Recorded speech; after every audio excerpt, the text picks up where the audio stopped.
Now, I just encourage anyone to find their pilgrimage, find their okugaki, especially when they're younger, but make sure that it's not generic. Climbed a rope the height of Everest, ran 1,000 miles barefoot in a month, carrying a 50-kilogram backpack. Completing the world's longest assisted stage sea swim at almost 1,800 miles. I'm Ross Edgley, and I've done some pretty crazy things in my time. So often, psychology, sort of mental prep, that's completely overlooked, and you only get that with years under your belt. The best diet in the world is useless if you can't stick to it. The longer that you've been doing it for, it definitely becomes easier. Like for me, I know exactly what I need to do just to fine tune a couple of things, get my physique to where I want it to be. Adversity introduces you to you. You know, it's this idea that, yeah, when you are truly in the hurt locker, you're like, oh, that's what I'm made of. What's up, guys, and welcome back to First Things First. We are in the UK and we are live with Ross Edgley. How are we? Very good. How are you? Mate, this feels like a long time, sort of, we're overdue, it feels like. We know all the same people, I've known you for ages, it's the meeting of minds. It's like 8 years overdue at least. I think it is. I think it probably is. You know what? I think I've actually just been avoiding you because I know we'd be doing some crazy challenge, which I'd probably hate. So I'm like, yeah, fuck doing a collab with this guy. Fair point. Yeah, fair point. I mean, it's too warm, so we're not going to be ice swimming, but we have already talked about blood restriction training, and I want to get you swinging a mace bell like a Viking. If we do nothing else today, podcast, blood restriction training, swing a mace like a Viking, then we're winning. What is your, like, the normal day of training for you anymore? I don't even know.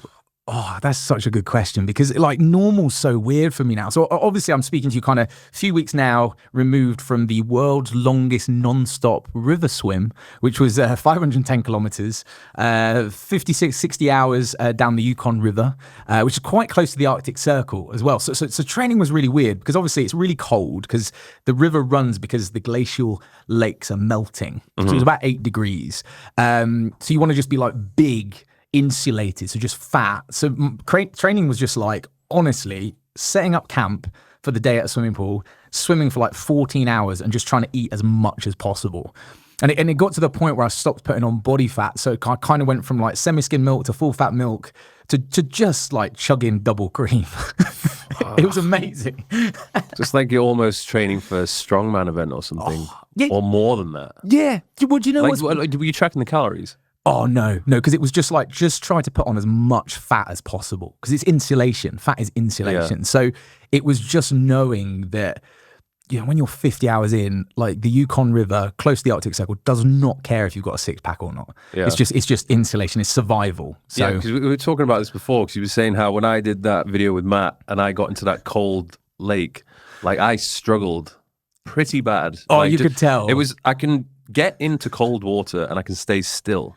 But then when you have to move your body and actually swim, like my body just didn't really want to move anymore. And I was like, oh, okay, I can probably drown right now. I should probably get out. For sure. But that's it. Because, you know, body fat being insulating, muscle mass being thermic, it generates heat. But also as well, it's just that vasoconstriction of the capillaries. So what happens when you get in the cold? All of a sudden, the body would have gone, Mike, what are we doing? Send all the blood to your vital organs because we're now basically, we've started a stopwatch to hypothermia and death, to put it sort of bluntly. You're not staying in for long. And I think what's really interesting is it's so foreign to so many people's physiology, and understanding what's going on is so key. And you can train it. It's like anything, you can train. There are some people who are better than others, but you absolutely can train it. And I think that's what's really interesting about you. We were just talking about this off air.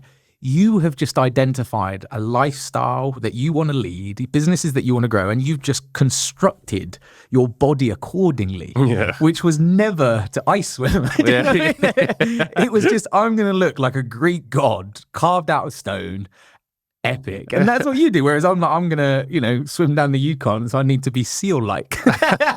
So it's so interesting. Although me and you exist completely at different ends of the fitness spectrum, I always think the goal is exactly the same, where you have a goal, you reverse engineer and deconstruct it, and how do you get there? But for a lot of that time, you have had almost like a bodybuilder physique. Like you've had a sick physique. Oh, you're kind. I think it's good lighting. I think it's good lighting. No, I was just literally a good friend of ours, Ollie Marcher. We were just talking about that there, and I think it's interesting. I'm still waiting for my growth spurt. I think I'm like 5'9". I'm like, so I look maybe quite squashed. I pack a lot of muscle onto a small frame, Mm-hmm. but when people meet me, they're always quite underwhelmed.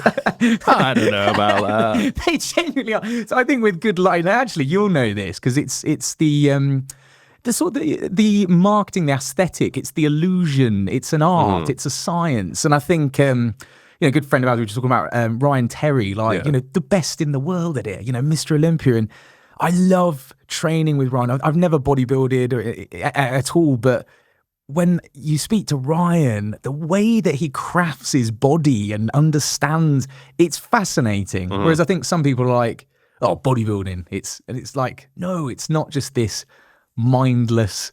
There's a real art and science to it. And I think Ryan, like I said, you have to now address him as Sir Ryan. I think the longer that you've been doing it for, like it definitely comes easier. Like for me, I know exactly what I need to do just to fine tune a couple of things, tweaks to the diet, maybe a bit more cardio, maybe training a bit more of this, a bit more of that, and I can get my physique to where I want it to be, like in a matter of weeks. Whereas when I started out on this journey, the first couple of years, I didn't like compared to what I know now. I didn't have a clue what I was doing really. A lot of it is trial and error experience. Of course, you can do the reading of the books and watching videos, but I think once you get to the point where you really understand your body, it does become a lot easier. You're so right. And actually, I wanted to pose a question there because somebody asked me this the other day, that I think so often psychology, sort of mental prep, that's completely overlooked, and you only get that with years under your belt. And I think one thing that was asked to me the other day, and I want to pose this question to you, if Mike Thurston of today competed in a bodybuilding show with a 21-year-old Mike Thurston, obviously the 21-year-old would have everything on his side, elasticity of tendons, fast twitch fibers, hormones, testosterone, growth hormones spiked through the roof, all of those things. Even like the collagen and elasticity of his skin would be slightly better. No, I'd dominate him. That's interesting. Yeah. Genuine. Do you think you would? Yeah. That's fascinating. And I gave the same answer. Yeah. Because I remember the first time I competed, I just was stepping into the dark, not knowing what I should do, and I was so concerned about trying to have like the lowest level of body fat that I sacrificed a lot of size, and I didn't understand the importance of sleep and then restricting calories too early on. There's so many things, which that's why I recommend anyone that's really interested in training and being in good condition, doing a competition is like just a great experience because you learn a lot about discipline and how the things that you need to do to get your body to look a certain way. I think you're so right. And I think even to that point, there are a lot of, when you're looking at body composition, whether it's swimming, cycling, running, whatever it is, body composition is so often overlooked. But when you're looking at power to weight ratio and running, for instance, you're putting 1 to 2 to 3 times your own body weight through each foot, more on a descent, more when sprinting, could be 4 to 5 times your own body weight. So if you're able to manipulate your body composition and physiology, that is a huge advantage. But I know so many runners and endurance athletes who just don't understand how to diet. Yeah. But you speak to bodybuilders, and again, sometimes bodybuilding is a sort of dirty word in strength and conditioning. But I'm like, they are absolute experts when it comes to body composition manipulation. Yeah. And so I think you're right. I think the ability to do that, if you hone it in competition or a photo shoot, go through that process, and coming out the other side, you'll be a better human and a better athlete as a result of it. I completely agree. Did you ever have a phase where that was what you were most concerned about? Like just pure aesthetics? I think along the way, every now and then, I'd never say I was a model in any shape or form, but every now and then someone would say, Ross, can you illustrate and model an exercise? If I wrote an article, because I'm a writer, so if I wrote an article about getting a six-pack, they'll be like, can you do a dragon flag and illustrate that? I'll be like, yeah, no worries. So I'm not I'm built like a hobbit. I'm not a model. But along the way, there's been the odd time where somebody, a publication or someone has said, can you get in shape? Yeah. And I've gone, do you know what? I'm not doing anything else for performance. And I've really quite enjoyed training for aesthetics for that very short period. Yeah. But it was very brief. And like we said, I think I literally can't think of anyone else. Probably Matt Morcia, who's now Gladiator. I can't think of anyone else who's turned it into their job quite like you to be in shape 365 days a year. I think you'd struggle. I haven't seen it. I don't know if anyone watching us, I don't think there's a bad picture of you out there. I genuinely don't think there is. You can find some of me. My photographer's got a few. But you, and I think in life, genuinely, this is the one reason I've loved following your journey, because so often in life people will peak for a competition. Again, people listening for a photo shoot or a competition, when they get on stage, they're like, I'm never going to look this good. I'm dehydrated, body for everything. I'm peaking for not just this day, but this hour. Yeah. But one thing that you've done, I think better than anyone else, I'm trying to think, Matt Morsey is definitely like the same, but you just, it's a perpetual state of success. You're never peaking. There's no peaks or troughs with you. How hard has that been to actually like hold? I think it's, as I said this before, it became a hell of a lot easier when I relocated to a warmer climate. Right. Because when I lived in the UK, I always remembered when I was living in, whether it be Newcastle, Leeds, or London, in the winter, it sucked because it was cold. Naturally, because of the cold, my appetite was a lot higher. And then every day you just covered up. You got like 2, 3, 4 layers. The only time I'd see myself topless is if I was like in the shower, and like that's it. So there's the motivation isn't quite there. So I definitely struggled then. And I think realistically, you know, in the winter times, I would probably take like less topless photos and compared to the summertime. But I think that combination of just understanding my body better and then my relationship with food as well. I think I used to binge a lot more frequently and eat things which I probably shouldn't have eaten. And now I think, you know, when you make a mistake so many times, you're just like, I'm not making this mistake again. That I don't do that. So I don't know. I don't feel like it's that hard for me now at this stage. But I know for a lot of people, it is like one of the hardest things. But I would say on top of that, genetics. Like I have good genetics. Like it's... People don't talk about that enough as well sometimes, that you're right. Like I'm not going to say like I have the best nutrition program. I have the best training program. Like I have the secret. You need to buy my secret. It's not that. It's like a lot of it is down to genetics. Even I look at photos when I was like 10 years old.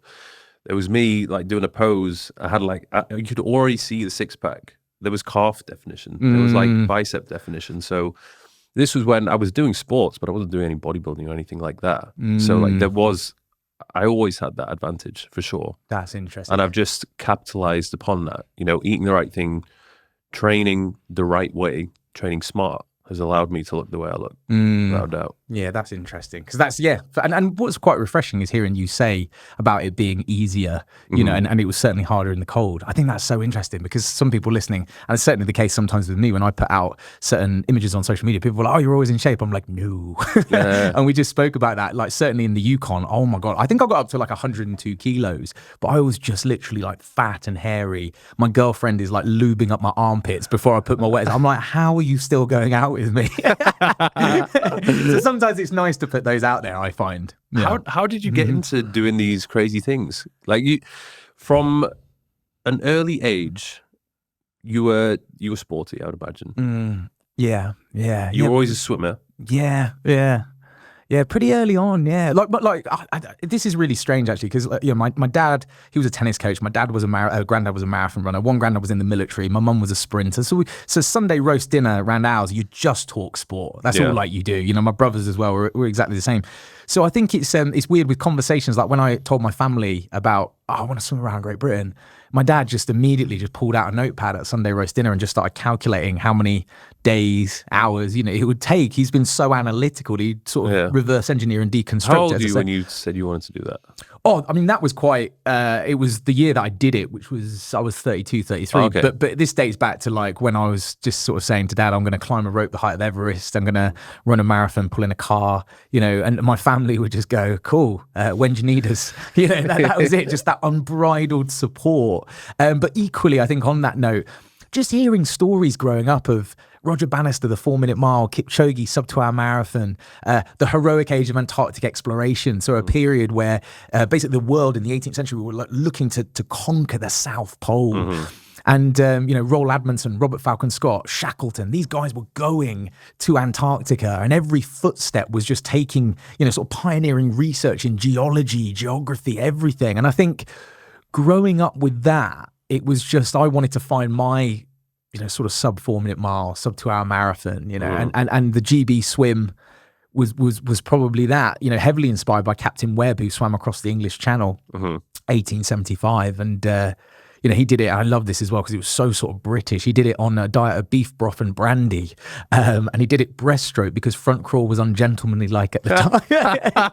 Just smashing it across. So it was growing up with stories like that I think it inspired a lot of these adventures that I've done and continue to do. Yeah, because it is an adventure. It's like you're exploring, but you're also doing this absolutely crazy, demanding, taxing thing on your body. Do you know what? It's exactly that. And I think like the recent swim in the Yukon was just like amazing. Like I'll show you, but the chafing on my back and my legs was like unholy. And then Is this the one where you've got like it's like a cut on your neck? Oh yeah, you still sort of see it there, but that's probably like an accumulation of Loch Ness and a few others and stuff. But I might as well show you it now. But there was can I stand on here? Yeah.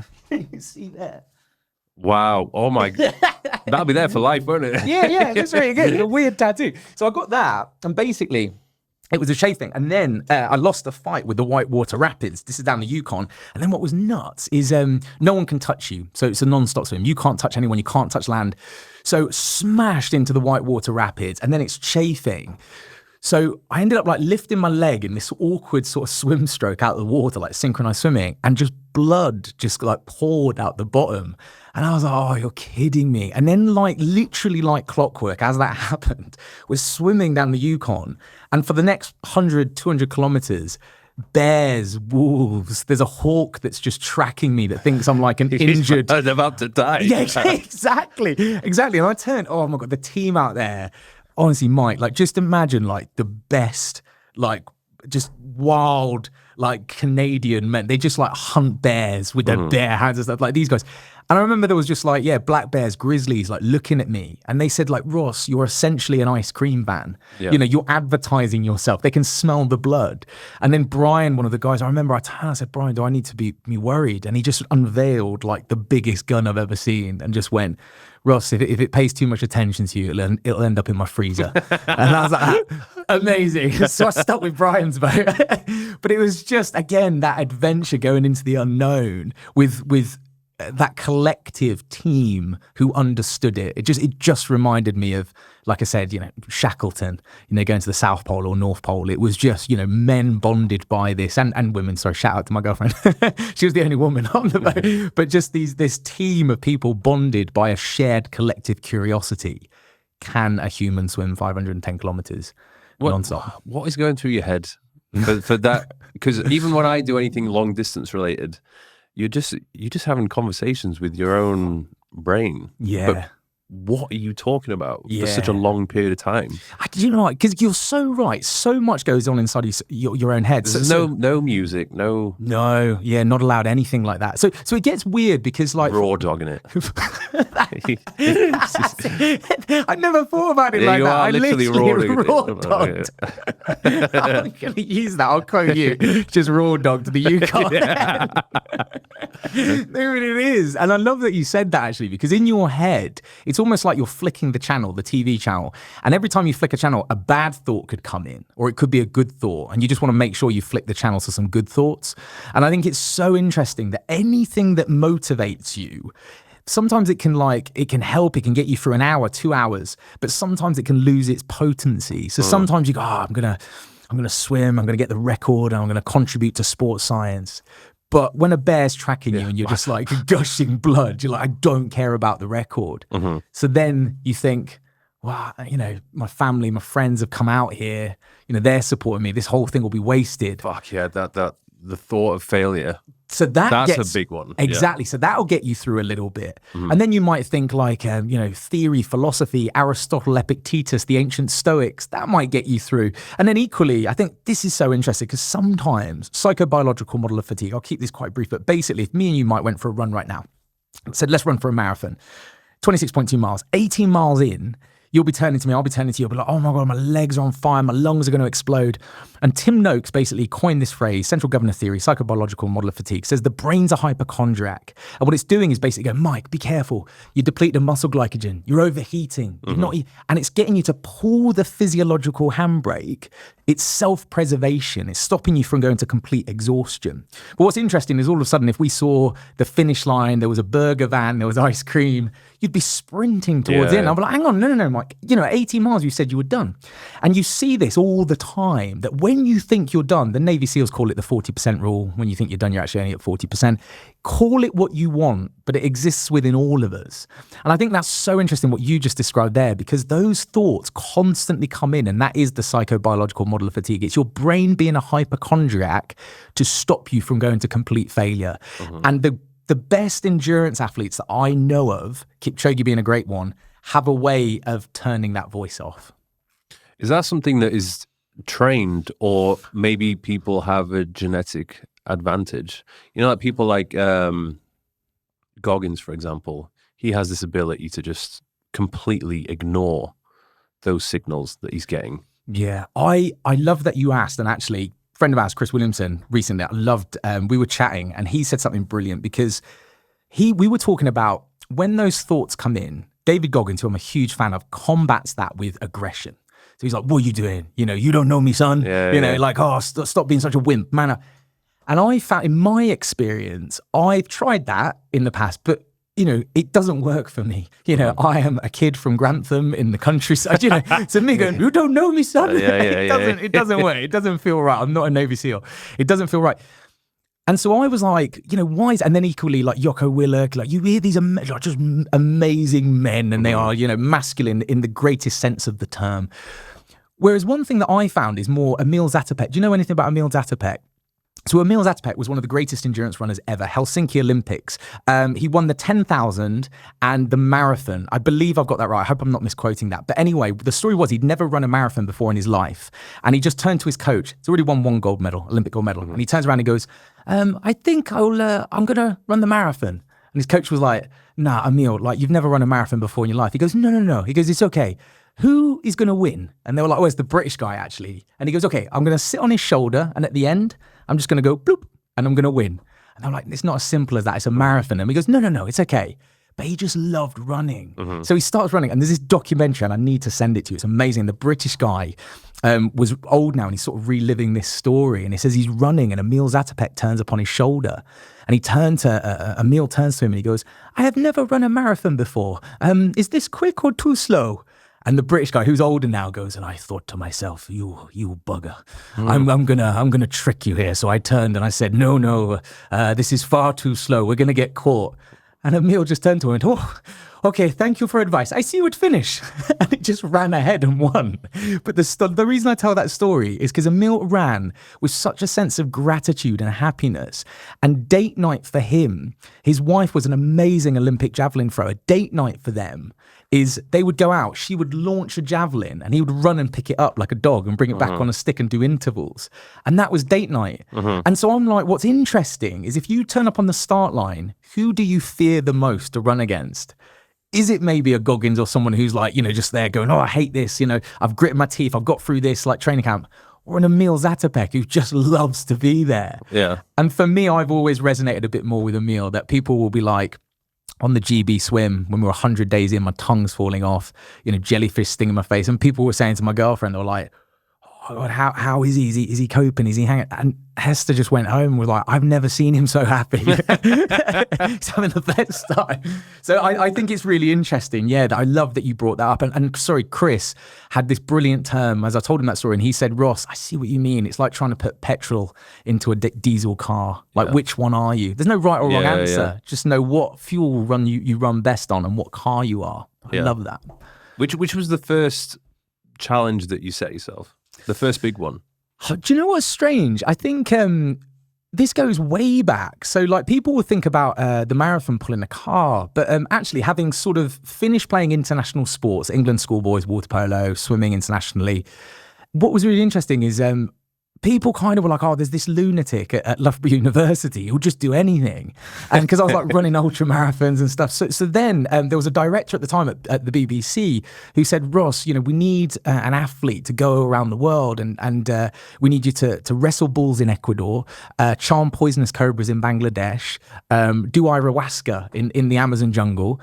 And I was like, I'm in, hold my beer. So I did 8 months for traveling, 8 countries, 8 months, just competing against Mother Nature. And I think from that, a lot of charities, companies, then sort of were like, oh, Ross, can you make a sporting spectacle of yourself to raise money for a cause? I was like, yeah. So I sort of fell into it. And then now here we are where National Geographic, great friends of mine there, just recently turned around and said, Ross, it's Shark Fest coming up. So that's out at the moment, actually, on Disney Plus, but in the UK, Sky and Virgin and countries on different channels. But they said, Ross, we need to use sport as a sporting spectacle to basically bring shark science to a new audience. So they said, so we've got an idea. I was like, fire away. And they said, we need you to Polaris out the water like a white shark. So the way that they launch seals out the water in South Africa. We need you to eat as much as a tiger shark. We need you to move and withstand as many G-forces in a plane like a hammerhead. And then we need you to swim as fast as a mako. I was like, I'm in. So, I mean, the worst was the hammerhead. Like there's a guy, RAF fighter pilot, Green is Greenfield, unbelievable. Literally like Top Gun, the real life version of him. And hammerheads can basically, because of their unique shape of their heads, a cephalofoil, they can just withstand so many G-force on the bed. They can just hunt like this and turn on a dime. But we can't experience that on land. So they said, Ross, we're going to put you up in an RAF fighter pilot plane. Green as Greenfield just turns to me and he just goes, right, Ross, this is 1G. And he just goes, oof, this is 2Gs. We got up to like 3 or 4. I chunder everywhere. But it was just, again, it was just that willingness to put my body on the line, to create a Trojan horse that brings ocean conservation and shark science to a new audience. So I think it's weird how, it started and it still continues as just this, I know a human guinea pig. Send him in. Which is going to be you ice swimming. Because we were talking about this, and I was saying, okay, if we are going to do this, is there any way for me to prepare? And I don't think there is there? Unless there is. I mean, certainly, but you're gonna... I'd have to get fat. No, to be fair, you wouldn't. I think certainly with the sort of if you're doing longer distances, being fat can help. But I love that you said there's the habituation to stress. So we humans are amazing at habituating most things, and it's exactly the same with ice swim. So I love that you said getting in isn't a problem because that's cold shock. So most people don't realize that most cold water deaths are because of cold shock. It's not hypothermia. Hypothermia sets in 20 minutes, 15 minutes, depending on the temperature. That's where you're losing more body heat that you can generate. Cold shock is when you get in and you start hyperventilating, and people don't understand it's that when you hyperventilate, you'll then take on water and you'll go under. So the very fact that you said to me, I'm not too bad, and actually watching you and Matt, that was one of the first videos I saw, it was amazing. Watching that, I'm like, no, that's trainable.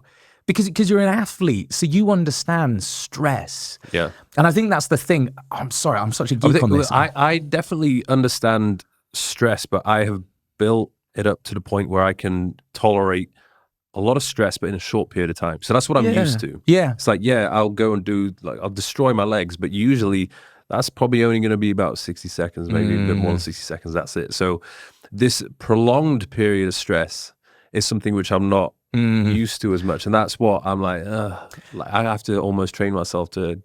What I love that you said there, though, as well, Hans Selye, 1936, Hungarian physician, took a lab full of rats, gave them a lethal dose of poison, they keel over and died.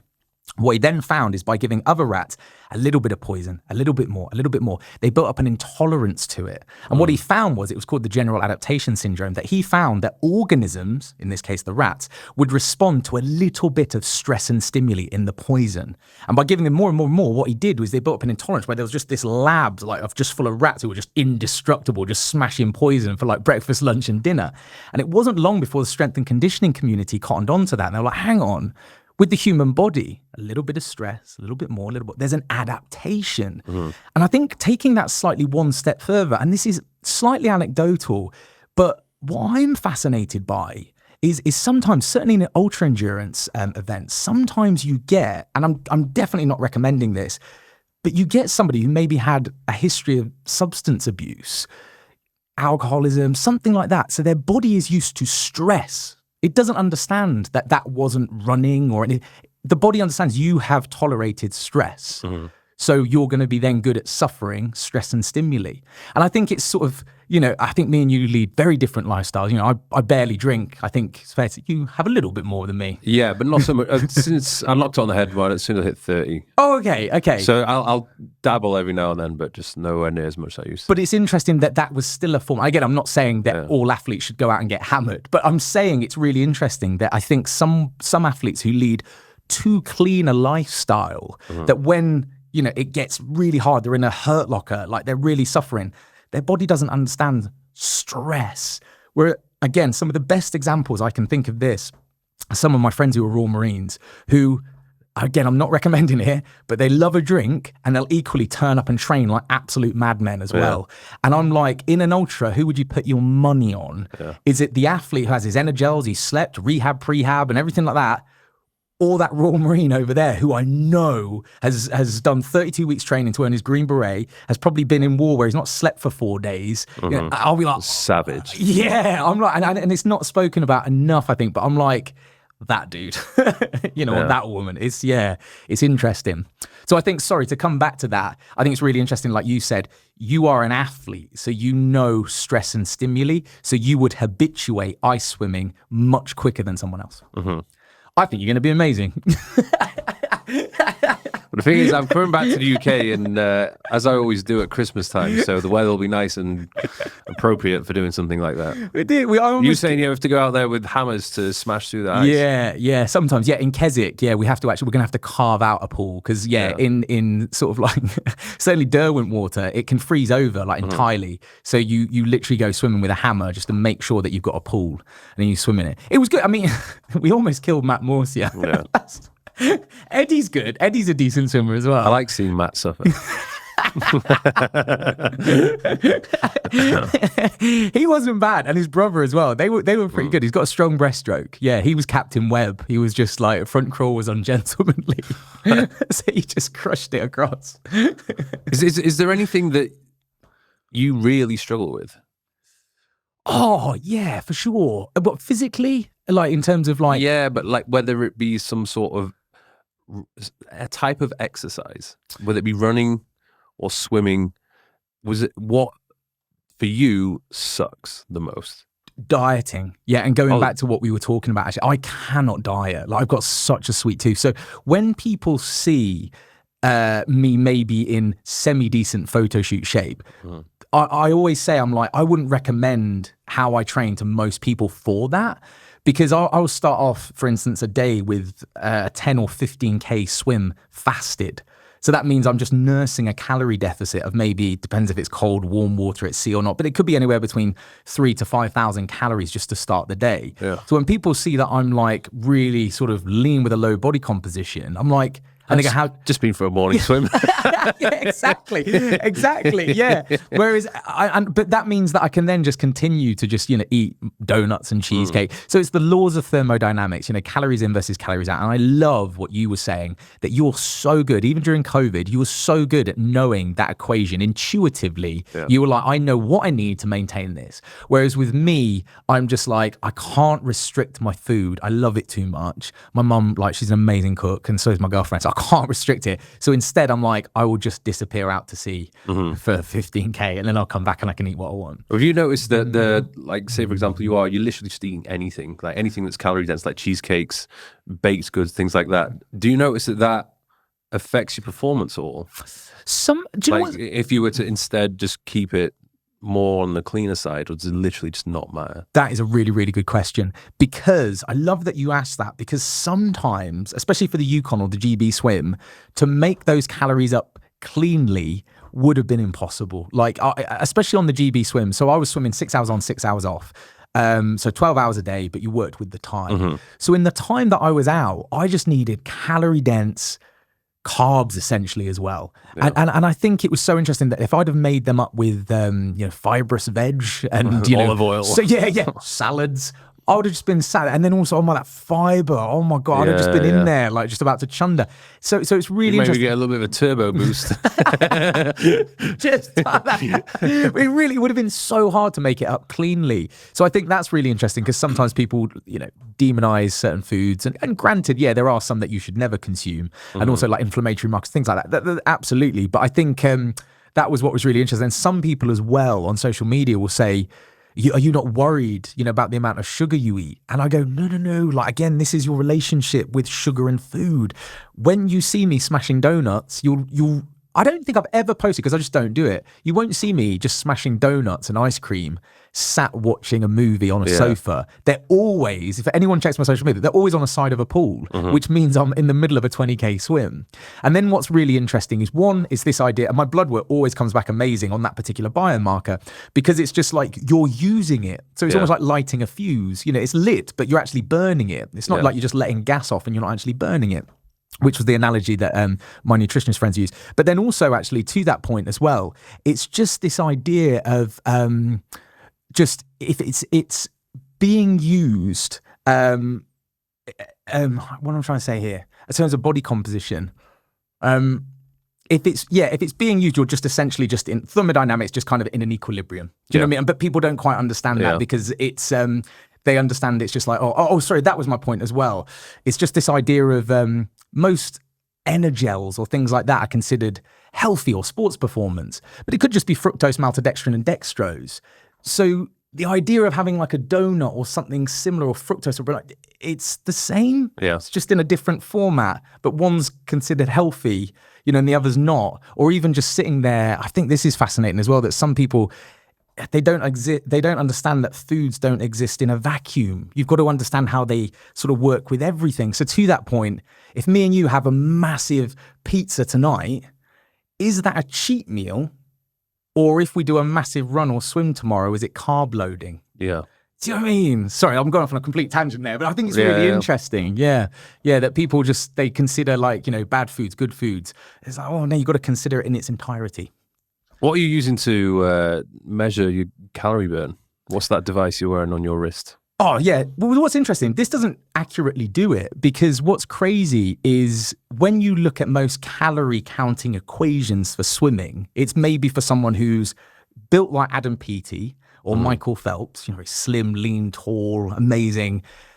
And it's not done in 8-degree water going through whitewater rapids. So it's really interesting that all the data that we've actually got from the Yukon, we're still trying to work out the exact calories, because we're like, it could be, just like, because it doesn't, not like you said, it doesn't take into account how much muscle you have. Like I know I have the Whoop, and it tries to tell me how many calories I've burned based on my heart rate, but I'm like, yeah, it's probably more than that. Yeah, it's exactly it. Yeah, and but I think that's why what you've just said with what you do, intuition is so often overlooked. You know, they're absolutely like calorie counting, the laws of thermodynamics, they do apply to us humans, but to completely accurately do it, when lifestyles like mine are just it's hard. I see people, they put a story up on Instagram, taking a photo of the Apple Watch, saying just finished arms, and it said they burnt 1,000 calories. I'm like, no, what a session. No, you haven't, mate. It's exactly I tell people just don't get too caught up, because this is what people try and do. They try and match their calorie intake numbers based off their calorie expenditure numbers, and then they're constantly like adjusting their intake based on that. And I'm like, you're gonna drive yourself into the wall trying to actually like stay on top of this. You just will. At this point in time, you will never know accurately how many calories you burn on a day-to-day basis. I'm sure in the future, I mean, this is one thing I'm looking forward to, like to know maybe exactly how many calories you burned. Yeah. And the same thing, if you could just like take a picture of food, or basically anything that passes through your mouth, it will just automatically tell you, okay, you burned this amount of calories. Yeah, you're so right. But also, I love what you just picked up on there as well, which I think is so often overlooked. It's just, and we kind of touch upon it, but not enough in my opinion, but it's just behavioral science. So like the best diet in the world is useless if you can't stick to it. So I love what you just said. I could actually give someone, imagine, like we just said, the perfect calorie counting equation. I'm like, this watch tells you exactly, and you go, cool. And then all of a sudden I go, and this diet that I've written for you is the perfect diet based on science. And I hand it over to you, and you look at it, and then you go, but I don't like, sweet potatoes. And you go, but you're not going to stick to it. You know, the best diet in the world is useless if you can't stick to it. And I think that's what's really interesting as well, that only now, and there was, I think it was the International Journal of Obesity, and there was a huge meta study, so a study of lots of studies, and they wanted to find the best diet, emphatically the best diet for fat loss. And everyone, as you can imagine, was on the edge of their seat, because they're like, this is amazing, this is groundbreaking. Was it the South Beach diet? Was it Atkins? Was it carnivore? Was it keto? What is it? And everyone was waiting. And then their conclusion, and again, everyone was on the edge of their seats going, which one was it? And they went, we have found that weight loss was highest in those most adherent. And everyone was like, what do you mean? And they went, the best diet is the one that you can stick to. Yeah. And everyone was like, right. And that's why when people go, what is the best diet? Should I go on carnivore? I'm just like, if you can sustain it.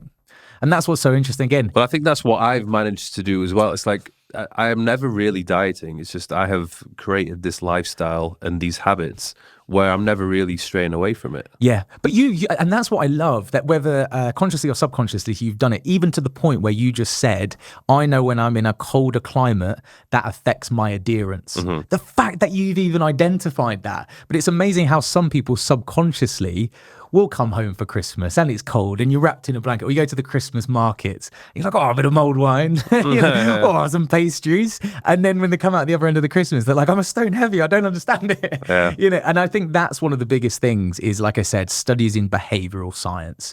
I think we need to do more on that. Martin McDonald, friend of mine who was an amazing, he's gone on to be a world leading nutritionist, but he was a friend of mine at Loughborough University, and he talks about that so much because I think too often nutritionists and scientists get so into the detail and they're arguing over the calorie difference between sweet potatoes and white potatoes. And I'm like, you shouldn't be doing that. You should be looking at the person, not the food. Or why does that person keep having a break off the gym for 6 months? Yeah. And even actually what you just said earlier, what I loved is when you said you identified when you'd sort of fall off the bandwagon and you went, enough is enough.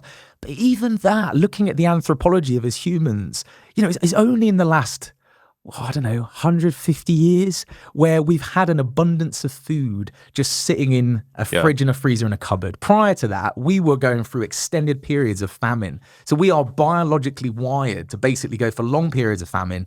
And then when we find something, our hunter-gatherer ancestors would take it and eat it. And if it was sugary, that would send a signal to our brain going, that's high in calories, which are scarce. So chow down on that. Or if it's high in fat, again, that's scarce, eat lots of it. So it's really interesting. And it is still, it's difficult to sometimes go and just find healthy food. I remember when I was did the car rally across Europe with Modball, and obviously I couldn't prep any food. I was just going to like gas stations or these restaurants on the way on the motorways. And I'd go in there and I'm like, right, let me try and find something healthy or protein dense. And there's literally just fuck all. Yeah. And then it's the same thing. If you go to most supermarkets, when you think about it, at least 80% of the stuff on the shelves is just trash. You're so right. Yeah, you're so right. I think also, I'm sorry I keep going on about it, but I love the Yukon, and it was, the people there were amazing. And it's almost like they haven't lost that relationship with food. So the calories, the taste and everything, it was really interesting that I turned to one of them and I remember, because they've eaten everything, like they're like bear, wolf, rabbit, squirrel, they've tried them all, they hunt them all. And it was really interesting that I said, what's your favorite meat? And they turned to me and they went, oh, it's not as simple as that. And I said, what do you mean? And they went, well, what are you hunting? What's the season? How quickly did you kill it? Was it a quick death? Did it suffer? If it suffered, cortisol might spike, tasted a bit different, tastes a bit more gamey. Once you went out, how quickly did you dehydrate? And they listed all of these things. Wow. I was like, I never, and then I remember Liam, who was amazing. He recounted like this one moose that one summer with the perfect kill tasted, and I was like, but we've lost that. Yeah. I can't tell you like a particular, burger or a pack of bacon, do you know what I mean, or a chicken. And I think, we've lost that completely. Yeah. I think, you're such a good point. Not only the sourcing of it, but a relationship with food. Sorry, this is a really weird story, but when we were filming that show where we were wrestling bulls in Ecuador, we lived with the Chagra, the mountain cowboys of Ecuador. Incredible. And they just basically hunt bulls on these horses, and that is their livelihood. They brand them, they use them for meat and breeding and everything. And one of the guys on this particular expedition with us, Ben, he was the sweetest guy, vegetarian.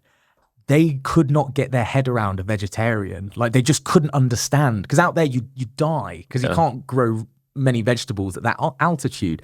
They rely on them. So I'm going off on a tangent, but it was just really weird, the relationship that they had with these bulls. And as we turned up, and to this day, it still haunts me, and God bless Ben, but we turned up and they then basically killed one of their best bulls to welcome us to this particular vision. I was like, that's incredibly nice. And they pinned it down. They skewered it through the back of the head. I'm so sorry. You're watching this? Oh, well, not just watching. it was then that they hand me an axe and they're like, get involved. They then, this gets, and again, any vegans listen, I'm so sorry. But no, they got the cow and they opened up its rib cage. It's now dead. They, humanely, very quickly through the neck, severed the spinal cord. They take an axe to the rib cage. The rib cage is now open. Not only this, but the dogs from the tribe are then licking all the blood that's just like everywhere.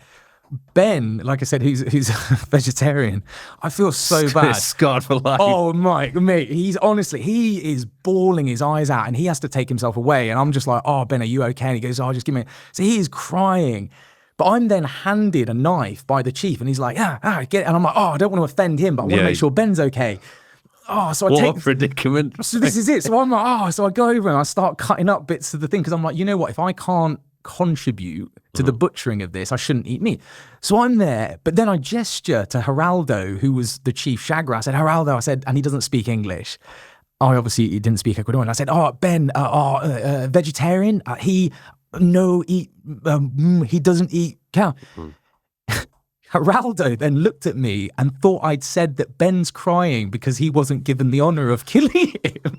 So he takes the knife that is covered in blood and goes, I shouldn't laugh, and just goes over to Ben and he just goes, puts it in his hand and just goes, and he's waving. Ben's now covered in blood and Geraldo's forcing it to go. It was so bad. It was the most... biggest misunderstanding. But it was really interesting that, Ben was like, I can't do that, so that's why I'm vegetarian. Yeah. And I was like, well, I just think that relationship with food, we've lost it. That was a complete tangent. That was a good story, though. How did you feel after that? Because that's something which I've never actually done that before. Right? Yeah, same. And I always wonder if it would affect my relationship with food and eating certain animals. Yeah. I'm so glad that you're even asking that question because I think a lot of people hadn't. I hadn't up until that point. And I was like, no, okay, I'm comfortable, with that. And I think a lot of people, need to, especially in sort of... The closest I got to that was when I was in Japan. We went to this restaurant and they have basically just like a not a pond, but just like a swimming pool with the fishes in. Yeah. And you get given a hook, and then you're basically fishing in the restaurant for your fish. You put the bait on the end, put it in, and then after 5 minutes or whatever, a fish will bite it, and you catch your fish. What? And then so you've caught your fish, you put it in the net, it's struggling, and then they come over and they just kill it, and you're just like, oh God. So it was weird just looking at it, just thinking, I'm deciding which one of these fishes is going to die and I'm going to eat it. Yeah, right. Yeah. But especially as well, because when you think of hunting, you are out in the wilderness, take it. But that is quite domesticated going, Yeah. It's not like I was gutting it or anything, but it did make me think for a moment like, oh, this is pretty weird. No, for sure. But I was fine with it though. Oh, but it is that. And again, I've been so lucky to travel and there are forgotten practices and things that we've become so detached from that. And I think it's, getting back to that in some way, whether it is, fishing for your own fish, or I think it's important. I think everybody has to, when they're a teenager, they have to go through these tests or experiences. I reckon everybody has to go and do a week or maybe a few months with the Navy SEALs or training with the army, literally everyone, because they do this in the UAE. It's a requirement for the citizens to go and do service. I don't know if it's even for a full year where they have to do it. So that would be wicked because it just toughens you up and turns you into just a man, basically. And then imagine if everybody had to go and at least once just hunt their own food and learn how to do it. I have a question for you guys. Do you take supplements? And if you do you really know what supplements you should be taking? You see, this is a problem I had for years. I would walk into a supplement store, I would buy loads of random bottles of supplements and just pop pills every day, hoping for the best. But in reality, I had no idea whether or not I should be consuming these supplements. That is where Bionic came into the picture and solved that problem. You see, I've been working with Bionic for the past couple of years, and since 2021, I've been getting my blood work done with them every 3 to 4 months. And based on that blood work, they send it off to get analyzed, and then they put together a very specific customized formula for me, which will last me for 3 to 4 months until I get my next blood work done. And honestly, it's been an absolute game changer for me. They also offer another product called Bionic Go, where all you need to do is go onto the website, fill in questionnaire, and then based on that questionnaire, they can give you your customized supplements. So if that sounds like something that would be of interest, which I highly recommend, go onto the website, bionic.com, and you can use the link in my description to get a nice little discount on your first order. That's amazing. I love where we're going with this. I'm going to continue down this rabbit hole. But it was the same when we went to the Amazon. We lived with the Jamanawa tribe out there, and there were young men going through a rite of passage where they did ayahuasca for a week, and they basically spoke to their ancestors and the spirits of the jungle. I was 21 years old, just finished competing in sort of professional sports. So I was very, very much, from England schoolboys and everything, was taught drugs are bad. You do not do drugs. They are bad. They're for people who don't know what they're doing with their lives. All of these sorts of, I would say negative, but at the time, wrong. I thought that was black and white. Go to the Jamanawa tribe. I'm in the Amazon jungle. I'm chilling. And they go, okay, this is ayahuasca. And we take it to speak to the spirits of the jungle. You have to be able to do this as a young man. If you can't handle your own emotions and fears and your own psychology. And I was like, oh, okay, fine. So I went into it with all of the wrong ideas because I'm thinking your drugs are bad. Yeah. I then did, and I don't say this proudly at all. I wish I'd love to go back now and do it knowing what I know. I'm more mature. Yeah, it's quite young to be doing something that heavy. Is exactly. And it was same for a lot of the young boys in the tribe as well. And also as well, I completely admit, I was immature, like I said, because I just known professional sport. So then I'm like thrown into the Amazon jungle and they go, here's ayahuasca. And I was like, right, brilliant. And I've never done anything. Like coffee was the worst. Do you know what I mean? I've never done anything. From here. Is exactly it. And then honestly, oh my God, like a profound experience for me. Like, so I drink the drink, ayahuasca, and I'm there with another 4 other boys, and we're all sitting around, and we're with the local tribes as well. And Carlito, I still remember his name, head shaman, starts singing chants, and it's this. And then all of a sudden, it's like someone's thrown a bucket of water over me. I'm sweating that much. And then I turn to Ruben, my friend, absolute legend, long blonde dreadlocks, has worked at Glastonbury for years. So, he's taken many recreational substances. And he was fine with it. Whereas I'm like, oh my God, I'm sweating. My tongue swelled up. So I'm now like that because it's like my tongue's too big for my mouth. And I look at Ruben and I look at him for help. And he's on the log next to me and he's found a feather. And he's licking the feather. And I went, Ruben, what you doing? And he went, oh, I can taste the colours. And I was like, oh, no, you can't help me. He's gone. He's gone. And he's fine. Wherever he is, he's fine. And then I was like, oh, no. So then it purges your system. So I'm like violently sick, like projectile vomit. And it's at that point where I thought to myself, and this was the sports scientist in me, I thought, do you know what? And this was for the BBC, so it's all being filmed. I thought, do you know what, Ross? There's got to be an antidote. There's no way that they would allow you to do this and there not be an antidote.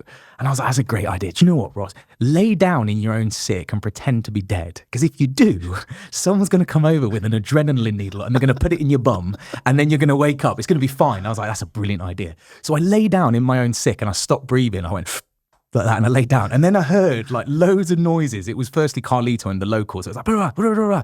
And then I heard one English voice went, it's gone wrong. I was like, yes, adrenaline needle in the bum and everything's going to be okay. And then the next thing I know, they grab my hair, pull it up, and it's Carlito, who I think was about 60 or 70 years old. He looks at me like this, dead in the eyes. And I was like, what are you doing? You haven't got an adrenaline needle. And he wipes his armpit sweat on my face while the tribeswomen sung prayers into my skull for my soul. And I was like, that's not helping. But what was nuts, it then got like pretty dark. It got to a weird place. I just sat there just covered in my own sick and man boob sweat. But then what was really interesting is the day after, we then set up for the ceremony again. So I now knew how bad a night that I'd had. And Alice, who was Carlito's daughter, sort of like also chief of the tribe, she came over to me and she was just like, Ross, if it starts going bad again, you have to come over, you have to let me know and I'll help if I can. So I was like, okay. So again, I took the ayahuasca and I'm sitting there I'm sweating, my tongue swells up again. Ruben's licking his feather again, he's fine. And then I looked over and I saw Alice, because the plant starts speaking to me, the world starts spinning. And in the Amazon, everything is like 3 times as big. And she saw me and saw the worry in my eye. And she just grabbed some mint leaf, ran over and just rubbed it all over me. And it was like I was just being washed with mint. It was unbelievable. And then she puts a fruit, like a mango fruit, in my mouth. Oh, and I'm just like rubbing it in and around my mouth. I'm like, oh my God, this is unbelievable. But sorry, the point I was trying to make there is some of the local guys as well didn't actually make it through this rite of passage. And I think one thing that really taught me was almost like a handle, on your own emotions. And I think more to that as well. And this is where it gets really weird. I remember towards the end of the week. You're doing this every day? For a week. Yeah, for a week. And then this is what got really weird, because then towards the end of the entire week, they said, okay, gather round. We all gathered round. And they said, and it was all translated, and they said, right, now we're going to speak to the snake who holds the spirit and wisdom of the jungle. So we're like, okay, and they pull out the biggest snake I've ever seen. It is massive. And they went, right, you've got to basically lick and suck the tongue of the snake. It gets weird. So there I am in the jungle, just tonguing a snake. And then they go, now go back to your hammocks and don't speak a word. Because if you do, then you'll lose the wisdom of the snake, and a snake spirit will hunt you down for the rest of your life. So we all went back to our hammock, and I was like, look, I don't know what I believe in, but I do not want a snake spirit hunting me down. So I am silent. I'm not doing anything until the next morning. And then we woke up and they said, okay, they invited us over. There was a massive tree, and they went, everyone climb a tree and just wait. So we went and climbed up a tree. I'm just hanging onto this tree, like 4 meters off the ground, going, what is going on? And then some dude comes over, starts pinging the tree with a massive rock, a massive stick. And then all of a sudden, just the biggest ants I've ever seen just start climbing up from the tree and just start just feasting on me. And they said, you will stay up there to pay for the penance of licking the snake. I was like, didn't lick, you told me to lick the snake. And then, got bitten just by all of these fire ants. Your skin is on fire. And then eventually they said, you can come down. And then they said, right, you are now a man in the Jamanawa tribe. Sorry, That was a weird story. That's fucking mental. But I love what you said, that actually really did teach discipline, just to respect. It taught a lot. So I'm not saying... so after that, what did that teach you? I think respect, I think the understanding that they had with their ancestors, their elders, was incredible. And I also think actually now, having understood more, I think it's so interesting with friends of mine who are doctors and do a lot in terms of neuroscience and looking at psilocybin and magic mushrooms. I think this is really interesting when they start talking about how people with palliative care, like facing, death essentially, have taken psilocybin magic mushrooms and they feel better about the whole experience. This idea of it curing PTSD, depression, just drilling new neural pathways, neurogenesis. I think it's fascinating. Whereas prior to that, as an athlete, I was very much like, life is black and white. You train, you eat cleanly, and then all of a sudden, I think Jordan Peterson says it best.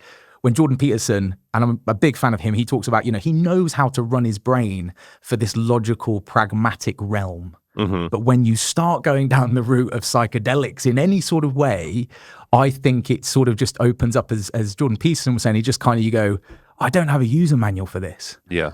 And then equally, I think it was on Joe Rogan recently where they were talking about, and I hope I get this right, but almost drip feeding DMT so people can remain in that world for longer so they can map out the DMT realm. It gets crazy. It is wild. That's why as I've got older, I really enjoy the reality I'm in. And I actually enjoy less being out of touch with it by consuming some sort of if I'm high or on any kind of other high, ecstasy, MDMA, I used to enjoy it a lot more, but now I don't like being pulled away from my reality. I don't like being out of control as much. Yeah, that is really interesting. Yeah. And I think there's no right or wrong. It's just as they said in the Jamanawa tribe, it was just the exploration of something that I think we've forgotten.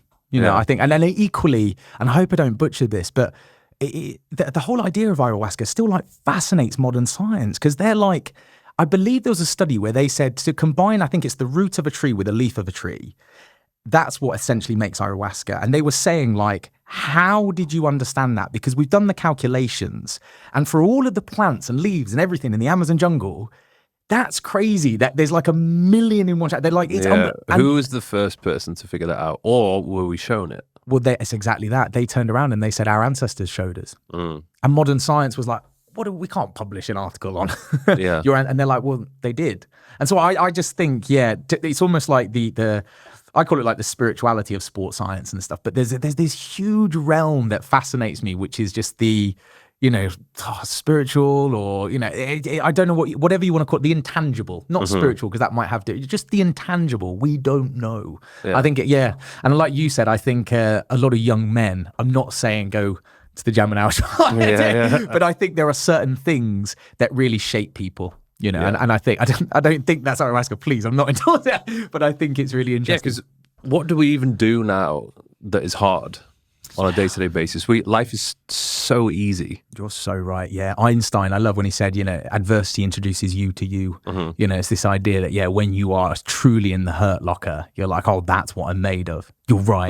Like I need to force myself to do uncomfortable things, because especially as you get more success, you get more money, you get accustomed to living a more cushy lifestyle, you travel more comfortably, you're staying in like nicer environments, and it's just everything is just so nice and easy that you need to just go and do something extremely uncomfortable for a bit. You're so right, and we've done that. I think, like, we humans now, we sort of atrophy these like ancient mechanisms that have existed within us. Even going back to ice swimming, I just think it's really interesting. We've only had like warm running water for the last 50, 100 years, whatever. So our ancestors wouldn't say, I'm having an ice bath. It was a bath. It's really interesting. So I think more and more people, especially as we get more and more comfortable, could really do with actually almost like this, like de-evolution, getting back to what we humans were really good at. And I think we're seeing that now, because I think that's why you're seeing more people doing ultras, and more people just subjecting themselves to stuff where you go, why are you doing that? And it's almost like, why are you not doing that? Yeah. Certainly for me, that bonded camaraderie with like-minded people. And I know, like, for instance, you say, I don't do crazy events and stuff, but I just know in a minute when we're all training in the gym, there will be that like biting down on your mouthpiece and going like, give me one more set, and that is primitive. It's tribal. Our ancestors have done it. We've lost it. And I think getting back to that is amazing in whatever form. Are you, how do you go about planning the next big thing? So, Mike, it gets weird. I honestly have like a list like that's so big, and so when I almost say I'm like a mercenary for great causes. So if someone turns around and said, we need to do something to help the kelp forests in North Scotland, I'm like, got an idea. So it's real. I've got so many. And I think that was what was amazing about National Geographic when they said about the sharks. They said, look, we need to do something for sharks. And I was like, wicked, I'm in. And then I was just throwing around like the idea to lose as much weight as possible and then gain 22 pounds in 24 hours, like the tiger shark. So tiger sharks, because of the unique shape of their mouths, they can just bite down on whale carcasses, turtle shells, like everything. But they're also able to just migrate for thousands of miles. So they just locked me in a heat chamber for like 18 hours. I just suffered on this bike, just spinning. And then afterwards, they just went, now eat. And I'd put away 30,000 calories and just bulked. So it's just amazing how I think, like, whatever the cause, I will do a sporting spectacle to raise awareness. So you're raising awareness, and then at the same time, you're raising a lot of money for charity. Yeah, quite often. It's either money or awareness. It's one of the two. For instance, the swim in Loch Ness was all around like government legislation. We were looking at the kelp forest around the north of Scotland and just looking at basically impacting government legislation to protect those areas. So a lot of people were like, how do we donate? And it's like, not necessarily donations on this one. It's signing up to petitions. It's actually gaining. There's always something. Because otherwise, I think after the GB swim, to solely do things for records, you kind of feel like, I want to contribute to sports science or charity. Like, if it's just another record, it feels not shallow, but it's not enough. It needs to contribute something. Yeah. Is there anything that you've potentially been approached with that you said, nah, I can't do that? That's like, I know I can do a lot, but I'm not going to be able to do. I haven't. I say yes to pretty much everything. However, I don't know why, but we started this sort of like thread, so I'm going to continue. But you do. I hope I get his name right. Bruce Parry. Okay. Yeah, he was almost like Bear Grylls, maybe before Bear Grylls, or you know, he was an outdoor adventurer, did amazing stuff, and he was throwing himself into the most obscene events. He did the frog poison, he did ayahuasca, and I loved him because it was his just like fearlessness to throw himself into things that I was just like, he's such a legend. But there was one that he didn't do, and I hope I get this right, but there was a certain tribe, and I can't remember it, but basically it was penis inversion. So what they did Already does not sound good. So I still don't quite. And there's a video, so I'll have to show you this afterwards. But it's not as grabby. You can't see anything. But you see the tribes people like holding him down on his shoulders, and then another tribe's gentleman has some utensils or equipment, and he's holding his gentlemanly parts in his hand, and then essentially, you know, they're going to invert his penis. I can't remember if it comes out or not. I can't actually remember the entire procedure, but just the idea of inverting your penis. Why? What's the purpose of that? I'm sure within the tribe there's something for, like, you know, male fertility, virility. So I'm sure there's a reason, but that was the one, and I can't wait. You see, he goes white as a ghost. He just goes no, and then to that point. And I'm sorry, I love these stories, so I'm going to go off on a complete tangent. But there was when I was in Africa, I was living in Namibia with the Sam Bushmen. Amazing people, and they were quite sort of, a lot of the people there as well were quite closely related to the Kurlajan tribe, and the Kurlajan tribe can produce more marathon runners and just ultra and amazing runners than anywhere else in the world. And I remember I was sitting with this one particular guy who was a little bit of like a historian with the Kurlajan tribe, and we're sitting around a fire, and he spoke relatively good English, and I said, why is it, you know, the Kenyans, but specifically the Kurlajan tribe, this tribe, why are they so good at running? I said, is it their light frames? Is it they're like living at altitude? Like, what is it? Penis inversion. well, he said, ritualistic circumcision. And I was not expecting that answer. Please go on. And he said, look, within the tribe, as a young man, when you are looking to find a mate or marry, he said what they'll do is they'll basically go, right, Mike, come over here.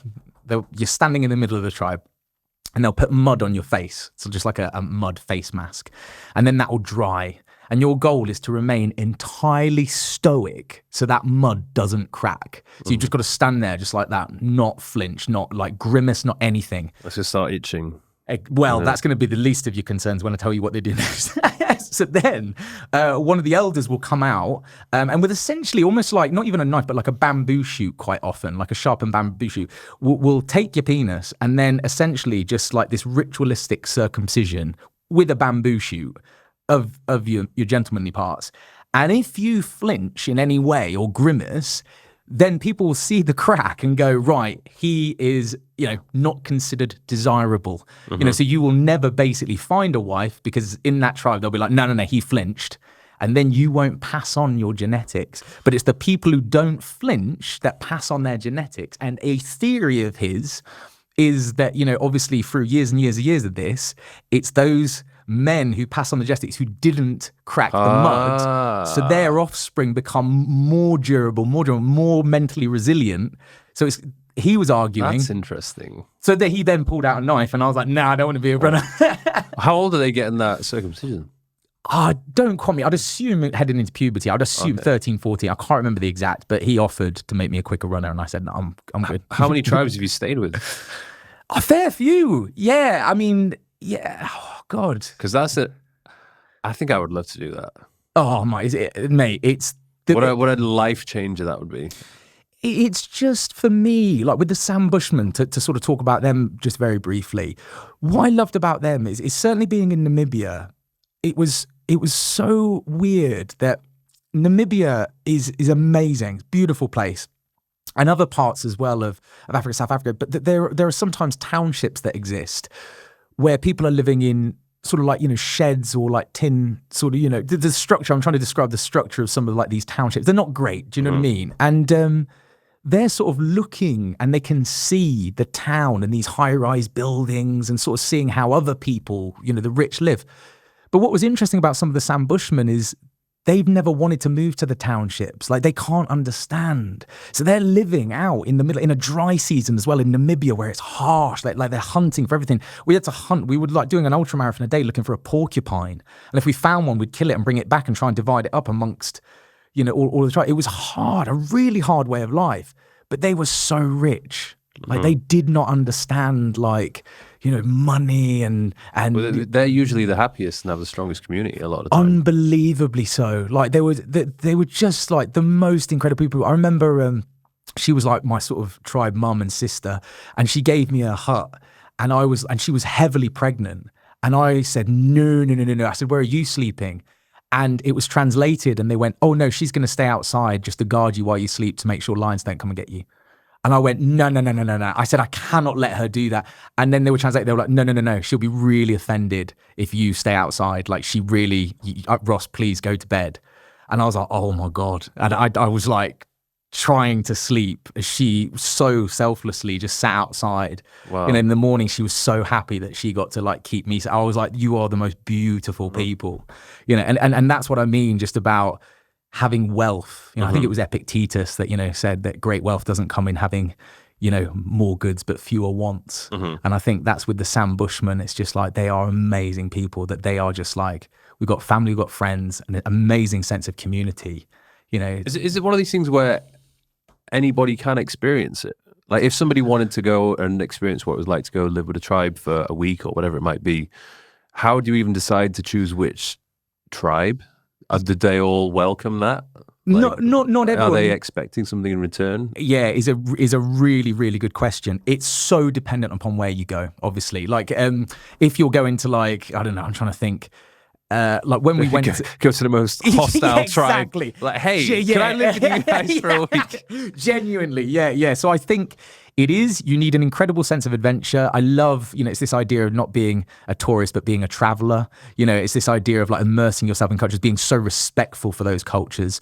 There are companies that will offer this, you know, when you can do Everest Base Camp, for instance, and along the way you can meet like these incredible Nepalese Sherpas and learn about the history and heritage. You know, there's things that you can do like that. But I think, yeah, certainly the more remote and off the beaten track you get, you need to be quite an advanced traveler, not a tourist. You know, but that's also as well. Oh my God, like I remember. I still feel bad about it. I remember we were in Rio Branco before we went down the Amazon River to stay with the Jamanawa tribe. I remember I was walking past and there was this tiny little shack. It was kind of a bar. It's kind of a shed, kind of, you know, I didn't really know what it was. And then the owner came running out and started sort of like shouting at me, but in a friendly sort of way. And he starts like pouring a drink. And I was like, no. And I turned to my friend who was the sort of the translator and I said, no, I don't have any money. I don't want any money. And they looked at me and it was translated. He was just like, no, I don't want your money. Like we never have, you know, in English, but I just want to have a drink with you so I can tell my friends and, you know, people in years to come that I had a drink, you know, with this strange Englishman. I was like, oh, now I feel bad. And we just shared a drink, barely spoke a word to each other. It was just like, and then we left. And it's experiences like that were just like, they've really shaped me, you know. And so, yeah, I'd recommend it to everybody. And also, I think on that note, on that particular occasion, because we were doing 8 countries in 8 months, and also the BBC didn't tell us where we were going. So they would drop us in Bangladesh. So I didn't even have time to learn any of the language. So I'm then there with a poisonous cobra, you know, sort of like surrounded. And I'm like, what am I doing? But one thing I found was so much of communication is non-verbal. So you don't have to speak the language. If you're willing to make a fool of yourself and just be so, people can tell if you're a good person. Yeah. And I think that was one thing from the Jamanawa tribe to the Sam Bushmen to Bangladesh. Kids especially are so intuitive. And if you turn up anywhere, I used to love it, just turn up with a football. You have immediately got a football, you know. Yeah. And I love, and then you are welcome with open arms as long as they see that you're a nice person. But some people, I think, maybe, you know, a bit uptight or don't want to make a fool of themselves. Whereas me, I was just like, yeah, just throw yourself into experiences. Yeah. Even if it means like Ben being faced with a bloody machete.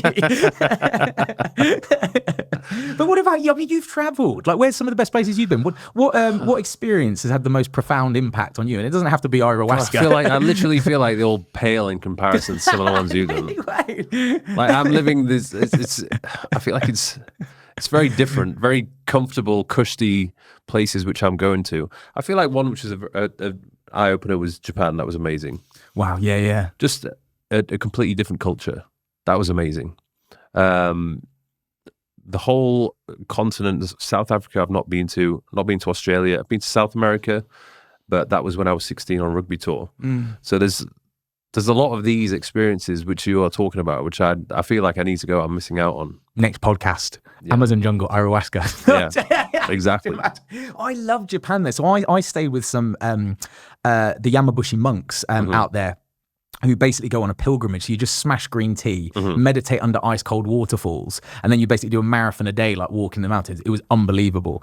But I love what you said, because you are, not only do you not speak the language, so you're mute, but you're illiterate as well, because it's so hard. Like in, Spanish or anything, you can kind of get a dictionary, but you're like, oh my God. So I love Japan for that reason. Yeah, I like it. They're really protecting their culture as well, because if they wanted to, they could really make it a lot more comfortable for the tourists and start putting English everywhere and just cater for them. But they're like, no, like we're keeping it Japanese, we're looking after the Japanese people. Sure, like they are very nice and polite to tourists, but they're protecting their own people, which is good to see, which keeps the culture strong.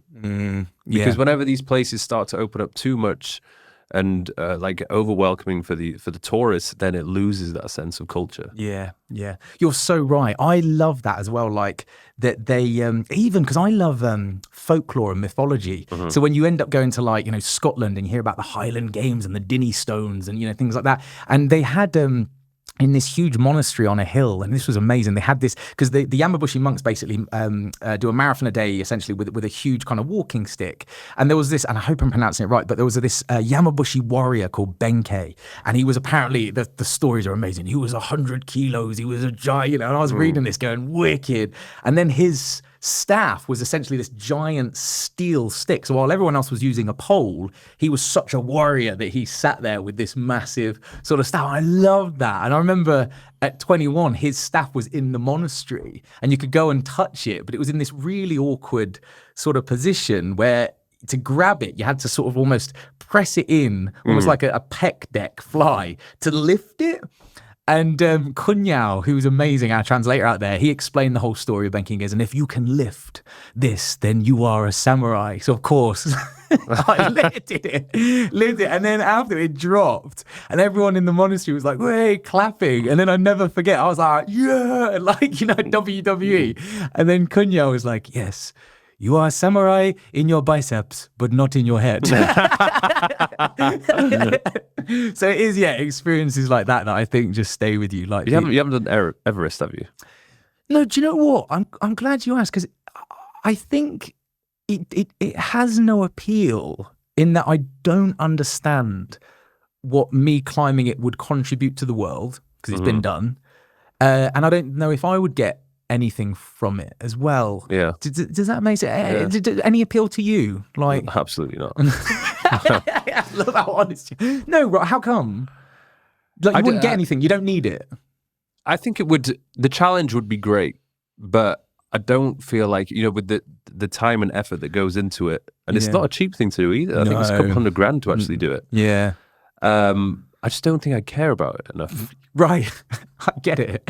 No, I get it. Yeah. Like I think if I would be better off doing another sort of a challenge, which would be equally rewarding, but I probably wouldn't be put myself in as much danger. Yeah. Do you know what? I love that you said that, because I know you have a huge audience of like young people, and I think we touched upon those like rites of passage that I think if you look at the anthropology of us humans, we've always been doing a rite of passage, this idea of like self-discipline for self-discovery. Yamabushi monks in Japan, Aborigines go and walk about, the Maasai, with lines. We've always been doing something. And I think we've forgotten it. So in the many ways, the GB swim was a walkabout. It was a pilgrimage. It was called an okugaki. That's what the Yamabushi monks call it. And I think now I just encourage anyone to find their pilgrimage, find their okugaki, especially when they're younger. But make sure that it's not generic. Like climbing Everest is amazing. And I know people have done it and they've got amazing experiences, but some of them are like true mountaineers. So they wanted to follow in the footsteps of Tenzing Hillary and all these people. And I'm like, no, I get that then. But then other people, sometimes I'm like, do you like mountaineering? And they're like, not particularly. Yeah. I'm like, why are you doing it? If people are doing things just because other people are doing it, I think that's not what you should be doing. Agreed. But like I said, I think if there's a pilgrimage that like resonates. So going back to, I mean, I would love that it's in, a year's time. I just see you on social media, like chilling with the Yamabushi. But it's specific to you that you go, I wanted to visit, I don't know, Mexico in the Yucatan Peninsula and go and cave dive in the cenotes, the underwater caves, because that resonates. Because I found I've got I'll be like, have you got much experience free diving? A little bit, not any good. Yeah, there's some people like real true. Sounds like a challenge. Can you do it? I've tried it. Scary. Is it good? Yeah, it's amazing. I did it in Ibiza once, but I did it without training and practice. So I just thought, oh yeah, it looks easy enough. You legend. But it's scary because you're going into the deep blue, and then you get to the point where you don't know what is up, what is down, and then you're holding your breath. And one of the most scariest feelings is to have the lack of oxygen and the buildup of carbon dioxide. Like it's a horrible feeling, and all you want to do is breathe. But you've already gone down so far that you're like, holy shit! Like if I want to take a breath, I have to go all the way back up again. Oh. And for me, I think it's an art of you have to relax. But you have to relax in a very foreign environment. Like I am not built to be in the water, like most humans are. So you have to train yourself to be comfortable in a completely foreign environment. And because imagine for me, like if you have more muscle, there's more muscle that's like saying, feed me oxygen. Yeah. So you have to like switch everything off, lower your heart rate. It's Tavi Castro's doing some cool stuff. Oh yeah, I mean, like he's really gone full send into that. Yeah, and he's so good at like videography. Yeah. So he like and his aesthetic. Yeah. He literally is Aquaman. Yeah, it looks wicked. Yeah, I've seen some of his stuff. It's gone viral. Yeah. When you're doing all these things, it's amazing. But then you got to give credit to the people that are documenting it as well. Like all the things you've done. Oh, for sure. The crew you've had, the cameraman, like they've also. I mean, of course, they're not enduring what you're enduring, but you're so right. If your team or cameraman is also living with the tribe, do they also have to get stuck in with everything that comes along with that? Sometimes, yeah. Certainly not the ayahuasca, because otherwise the filming would have gone. But yeah, quite often. And I love that you said that actually, because like the Yukon again, Chris, a very good friend of mine, was the Olympic swim coach for the Swiss national team. Amazing swimmer himself. And he kayaked hundreds of miles down the Yukon with me, just throwing me bananas and energels and things like that. And I think it was so interesting because like there was that real like, we just shared hardship where me and him shared moments that no one else will ever quite understand. We were like 50 hours in. I remember he just turned to me and he just was like, Ross. I went, yeah, what's up? And I'm just eating a banana. He said, can I be honest? I went, yeah, please do. And he went, the 7 dwarves are building a hut over there. And I looked, there's no one there. And I was like, right, are they friendly? He goes, yeah, they're waving to me. Yeah. And I went, right, cool. And I just put my goggles on and we carried on swimming. But that hallucinations through sheer sleep deprivation, but sharing it with someone, like me and him were in the trenches. And I love the way he tells this story as well, because his dad, who was in like Vietnam, he was telling his dad's stories, and his dad, he just sounds amazing, just like turned around and goes, yeah, cool story, Chris. Now let me tell you about Nam. Chris is like, okay. Yes, Dad. So it's so interesting that shared stories, that you can do the same event, but you have such different stories. And that was the same with the team in Canada. I was just hearing stories about them like deadlifting boats that had got sort of hit on the sandbanks and things. And it's unbelievable that at the end, and I found this actually, that the biggest thing is just sharing it with someone. And you must understand this, like for all of your success and stuff, it's just making sure you've got the right people to share it with. Yeah. Otherwise it means nothing. Yeah. How did you get to working with Chris and Liam Hemsworth? Because that's pretty fucking cool. Oh yeah, I mean, to be fair, like they're just one of the lads. They're such legends. Like they're all like, their family needs to be studied, like the genetic gene pool. It's obscene. I hope I don't butcher this, but I think they can trace it sort of back to like Netherlands and stuff. So that's why they're all just like, they're Vikings, essentially. Luke, the eldest, he has got like, I've never seen anyone do a sled drag like him. His calves are like this. Liam, to this day, he was 110 kilos, did 20 muscle ups at 110 kilos. I've never seen anyone quite do that before. And then Chris, dangling 1,000 foot from the Blue Mountains, we dangled a 100-foot rope. This was for the Limitless project. And he was Thor size. He was about 115 kilos, climbed all the way up. Like we taught him sort of like military Royal Marine inspired / CrossFit style. And he just disappeared. And for people who don't quite understand that, an Olympic gymnast might be 55, 60 kilos. So it's almost like take two gymnasts and glue them together, dangle them 1,000 foot from the Blue Mountains on a 100-foot rope and go climb. It's nuts what they did, you know. So I think, again, actually, what's really interesting, I think and then equally actually their kids, Chris's kids, he's got like twins and then a young girl as well, and they are specimens. They're doing jiu-jitsu and they're just tearing kids' arms off. It's hilarious. But I think what's really interesting is that, like we just said with me and you, I just have a goal, which is, you know, to do a longest non-stop swim, and I condition my body to do that. Exactly the same with you. Like, I've got businesses and I'm going to construct a body out of marble that helps those businesses. And then it's the same with Chris, Liam and Luke, that as actors, I think they're such good actors. They probably don't get the credit they deserve as athletes. Yeah. But they essentially, somebody's just gone, hey, Chris, be God of Thunder. And he goes, okay. And he transforms into the God of Thunder. Same with Liam, who's filming The Witcher right now, looks insane. And then it's the same as Luke as well. Just finished Land of Bad, but he's got some more. Again, look like a Navy SEAL. It's nuts, you know, that their gene pool. How did it come about, the original meeting? Well, I think it's such a small community, like the same way that me and you know each other. We know all the same people, you know. So when Chris was going to do Limitless, they just sort of said, oh, you need to ice swim and climb a rope. And they were like, yeah. They were like, well, we need to find you someone who can help. And I think that's such a small circle that Chris was like, mate, hey. And I was like, oh, hey, bud. And he was like, oh, I need to learn to ice swim. Do you want to come to Norway? Teach me. And I was like, yeah. And then even on that note, I know we spoke about this, but what he did, I don't think will ever be replicated because it's just so weird.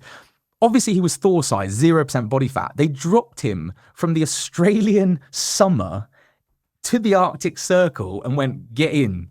And he just started, it was nuts. So yeah, I think, I love talking about the Hemsworths because I think all of them are just, they're obscene as a family. And then even Craig as well. We were just literally at Craig, and that's the dad, 70th the other day. He just get out of the surf at Byron Bay, just crushing waves with a beer in one hand, surfboard in the other, just like rip sick. He's 70. You're like, sick. You're like, yeah, it needs to be studied, that gene pool. Is that series available to watch? Yeah. So this was out a year and a half ago now on Disney Plus. Yeah, called Limitless. Yeah. It was just so good to be a part of it. Yeah. Is there any one person that you would love to collaborate with, or train with, or do some sort of a challenge with? Oh, good question. That is a really good question. Mike Thurston, ice swimming. Do you know what? Like, generally, I just love anyone who brings something new because I'm still learning. You know, I think people can get so set in their ways. And genuinely, I'm not just saying this because we're on the air, but what I loved is when I brought up blood restriction training, you went, yeah, sick, I'm in. And I think, like, too often we can get really stagnant in our training. And I think, you know, it's amazing to continue and still learn stuff. Yeah. And I think what I love is I'm in a period now where I'm not swimming for 10 to 12 hours a day. So it's so nice that I can go into a gym with you and go, what are you training? You go, I've got a cool arm circuit. I'm like, I'm in. Yeah. You know, just share ideas. So it's anyone who brings a great energy and also can just, you know, make me think about my own training. I would love to see you and Goggins do something. I mean, he can't swim, can he? He's not a swimmer. I'm sure he must have. He'll probably force himself to swim. Yeah, for Navy SEALs, I think I've seen him do that crazy hands behind the back, you know. So I'm sure, do you know what? That's really interesting. It could either be amazing or a car crash because he'll be there like, you don't know me, son, and I'll be like, oh, have we got any more donuts? So, would both, you two would probably both push yourself to the point where one of you would die. Like, who would want to give up first? It's two really resilient individuals who are almost challenging each other. Yeah. Oh, but you know what? Actually, and this is a question for you. But I found as I've got old, I used to be so competitive. I've got two brothers. I'm the middle one. I was so competitive. I would not lose at anything. I was the worst loser. The worst loser. I would, like, if my brother beat me on a computer game, I wouldn't speak to him for months, genuinely. And I think as I've got older, I can't remember who said it. It might have been Carl Jung. I can't remember. But they said, you spend the first half of your life building your ego and the second half destroying it. And I think for me, I certainly have found that like now, sometimes when I'm in the gym, someone will be like, "Oh, I'll give you a muscle up competition." And I'm like, no, you win. Yeah. And the only other person I've seen sort of have this, well, there's a few people, but one that sticks to mind is Linford Christie. I mean, Linford coached me to sprint years ago. I taught him to swim. And he's just my hero as a sprinter, as a swimmer, as a human. And it's always so interesting that he coaches at Brunel. And even at the Olympics, there was a recent interview where they went, "Oh, Linford Christie, the Olympics are coming up. I remember Barcelona, when you won gold." And Linford just couldn't be more awkward or whatever talking about himself. And he just went, yeah, I know, but that was ages ago. But no, you see this guy right here, he is going to do amazing things when he's older. And they were like, no, but Linford, but with Barcelona, he goes, yeah, no, I know Barcelona. Oh, she's amazing. And he just kept on deflecting it. He just, and it's taken me not a while, but I now understand why, and I think that's really interesting that when I train sometimes with people, Matt's a great example. Matt Morcio, we both love. Eddie Hall's another great example. You produce content because it's what we do. Yeah. But sometimes it's nice to just go, should we just train and are you okay? How's things? Don't void of the camera. Are you well? And I think that's really important. That like no ego. And if I was to train with a Goggins, swim with Mike Thurston, it would just be so nice that, it'd just be like, no, there's no... we don't have to do an eye smile. Are you comfortable? Cool, we're done. It wouldn't be much of a competition. Would, you're a beast. But there's really nice, I think, as I've got older, it's just really, maybe that comes with Maslow's hierarchy and, feelings of prestige and accomplishment that maybe I'm a bit... I don't think I'm competitive, but then I think maybe subconsciously I'm a little bit. I mean, like, why do I want to look the way I want to look? Yeah. Is that some sense of competition there? Do I want to look better than everyone else? But I love that you said that, because that might be slightly more self-improvement. Or to that point, and I'd always love this, I ask the question, is that intrinsic or extrinsic? So this idea of like intrinsic motivation, you are motivated by the process as its own reward. You're doing it because of peace of mind. And I personally think, having known you now for an hour and a half, however long it is. But what I love and what comes across is you just do it for the love of it. Yeah. We just said, why aren't you? We literally just, me and Ollie were like, why don't you get on stage? And you went, I'd get a trophy. I mean, what do I get from that? And that's extrinsic motivation, where you're motivated extrinsically, where it's money, reward, a trophy, social media. And so I think, to answer your question for you about you, that it feels like you're just like, I feel better in myself. That's literally the words that we were saying. Well, I think when I got into this before social media, and I was obsessed with it. Before the first 3 years of training, there was no video, no pictures, no nothing. I wasn't doing it for anybody else. It was just like, I just fucking love doing it. Yeah. That's forgotten now. And I think as well, like kids growing up, it's so interesting that I remember when I set off on the GB swim, and no exaggeration, there was like 5 people on the beach, 2 of which were my parents. The other one, and she was so lovely, the mayor of Margate, she was so lovely. And she gave a little bit of a speech. Someone took some cameras for, the local press, which was hugely, there was literally one journalist there. And she was so sweet. She was just like, oh, okay, Ross, are you going to be going? Because I've got to get to a jam festival. And I went, yeah, I'll go. Bye. So I just waded in and started swimming. And then obviously coming back, there was media, there was press.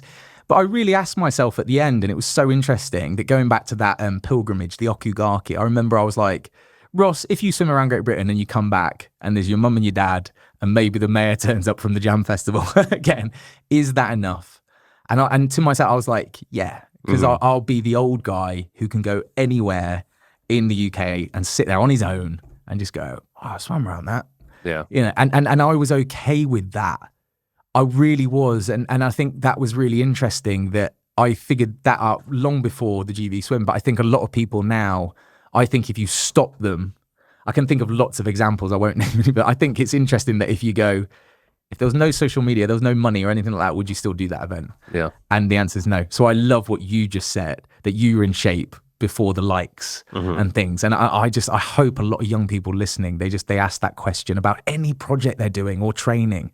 If there was no social media, would you still do it? Yeah. You know, and it doesn't have to be fitness related, just anything, you know, would you still do it? And I think a lot of people, if they're honest with themselves, will be like, no, I'm extrinsically motivated. Nothing wrong with that, but just be honest with yourself. Have you got anything else lined up for the rest of this year or next year? Well, this year I promised all my family and friends I won't do anything stupid. Genuinely. So, like, I think it's just like, it's really weird with events as big as the Yukon, because afterwards I've realized you have to grant yourself a period to just prioritize health. Yeah. So my blood work, like creatine kinase, basically an enzyme that if it's in your blood, it shows that your muscles are breaking down, rhabdo. That was elevated through the roof. Obviously the chafing. So there's a period now where I know that I'll be doing another crazy swim, but this is definitely the period to prioritize health. So, when was your health at its worst when doing any of these things? Oh, I think probably after Loch Ness. Yeah. Well, no, actually, there's a few. So Loch Ness was pretty bad. So I ended up, rhabdo and hypothermia. But then what was strange is fast forward a year, and there was a freak heat wave in Italy where I attempted a swim, and it was an anti-cyclone. I think I've got this right, from the Sahara Desert, and the water was like 36 degrees. It was like a bath. It was so warm. And friends of mine were just like, it should have never really gone ahead. It was destined to fail. But it was amazing as a team that we got as far as we did. But I then got hypothermia, which is heat stroke essentially. So it's really strange to go from either end of the spectrum, but then also identifying now that you know what hypothermia feels like, which goes back to what we were talking about. You know, when you're there and, you know, you do your ice swim, you're like, oh my God, this feels horrible. When you've actually got hypothermia, it's strange now when you do an ice swim that you go, no, this is just uncomfortable. You know, I know what hypothermia is. So yeah, it's I don't want to say like a superpower, but it's nice knowing where the limits are and the barometer, because you've been there. Yeah. Yeah, it's weird. Yeah. I need a bit of that in my life, to be honest. But yeah, you do. You end up with a real strange, like, just CV of knowing, you know, resume of things where you just go, again, the chafing around my neck. Now I know the difference between chafing and life-threatening cellulitis. No, yeah. Comparing that to a mild thigh chafe. Yes, like, this is nothing. Yeah, and you bank it. I think it makes you so resilient that you just go, it's not that bad. You know, you could be tired, but you're not sort of 56 hours into a swim down the Yukon with a grizzly bear tracking you, smelling your blood. You're like, it could be worse. Yeah, like a normal day just must be a breeze now. It's like, fucking hell, this is easy. Well, actually, having 1 said hour that, workout in the gym.